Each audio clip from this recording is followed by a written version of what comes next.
Hey everybody, it's your old pal Steve Moore here, owner of RUNMOORE, this fabulous brick and mortar running shop located in Westminster, Maryland. Hey, we're out of the shop today out here at beautiful Wakefield Valley, getting some miles in, and I'm so excited to talk about the Adidas Evo SL.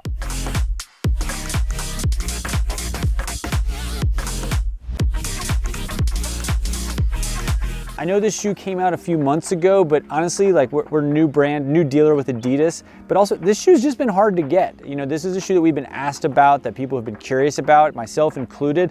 I was so excited to finally get it. So let's talk about some of the fun things about it, some of the things we really liked, and a couple things that maybe we didn't like. But before we get too far, do me a favor if you haven't already, like and subscribe to our channel. It's a fun, free way to support the shop. And if you wanted to pick up a pair of these bad boys, we'll have a code at the end and you can save 10% on your order. So, the Evo SL, this is a daily trainer from Adidas. It's $150, and I know Adidas has like such a range of products. You know, obviously like they really kind of blew it out last year with a $500 racing shoe, and some of those characteristics are in here a little bit. This midsole is the Lightstrike Pro midsole. It is light, it is fast, it is bouncy, and it also has a stiffening agent in it just to give it a little bit more pop to it.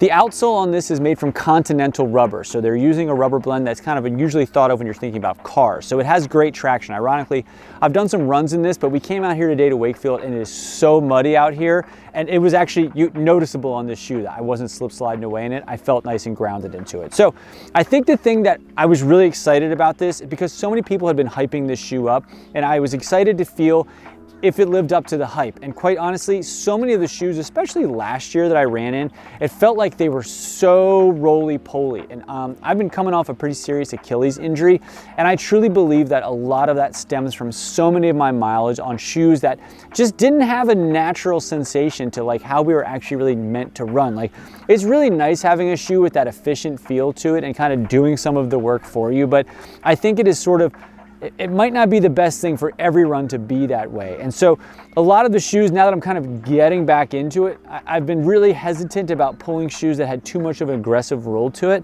So then come along the Evo SL, and it has some efficiency to it, but not the way that I was expecting. Like, I kind of honestly was expecting it to be an Adidas shoe that had that vibe to it, but it didn't. It was like that nice cross between a shoe that was fast and efficient, but still felt like a shoe. It still felt like you were doing some of the work, but the nice bounce to it and the stiffness of the forefoot, not like in a plated way, gave it such a nice ride.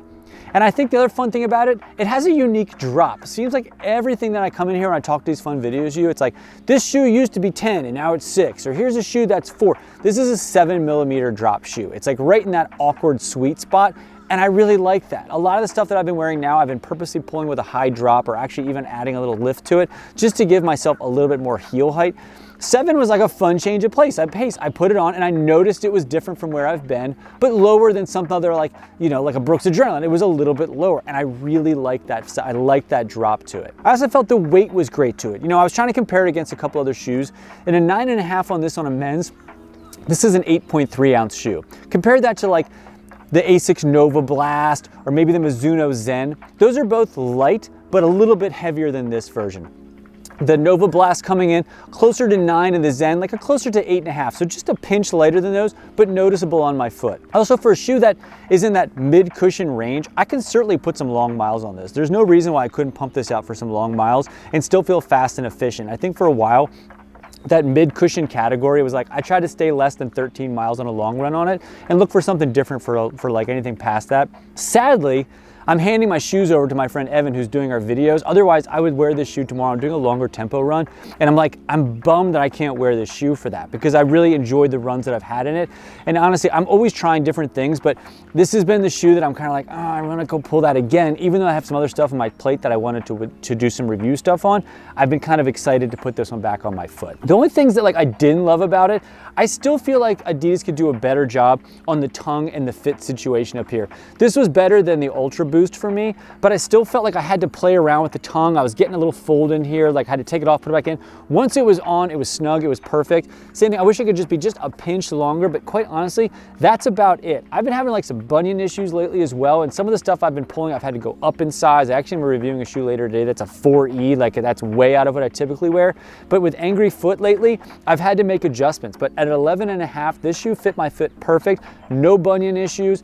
helped my heel, felt snappy, but not in an unnatural way. Like it felt like, you know, like a more cushioned, I hate to say road flat, but like it gave me like I could go run fast and not sink too much in the shoe, not feel unnatural. And that's the other thing. Like I did some stuff recently in a shoe that was a little bit softer, that had such a meta rocker platform. And once you really start turning over, once you get into like, you know, 400-meter pace range, if you're doing something that's like over your skis a bit, like in a fun way in a workout, I just feel so sloppy. But like I could turn some quick laps in this. I could do some 200s in this. I could go run like a speedy half marathon on the trail, on a gravel trail in this, and feel totally fun and comfortable in it. So really excited about it. And at $150, truly that's a great price point. And with the nice Continental rubber on it, the durability should be good as well. So I can see why there's been a lot of hype around this shoe. We saw some fun variations of this that'll be coming out in 2026 that we're really excited about. Like Adidas is like super excited how the shoes perform with them. And while it's been kind of tough to get, they're making funner versions of like the upper and such coming next year. So like this shoe's gonna be around, and I'm glad to see it because I think it will continue to be a great shoe for us. And the brand, obviously, it's been doing so well so far. So if you wanted to pick up this fine, If you wanted to pick up this fine product, enter promo code RUNMOORE down below, and we'll ship this guy out for 10% off and free shipping. And if you wanted to come visit us, stop by our shop in Westminster, come by, say hello. We'd love to see you, and happy running, and we'll see you around town. Thanks so much for watching. Click the videos on the screen to learn more about some related content.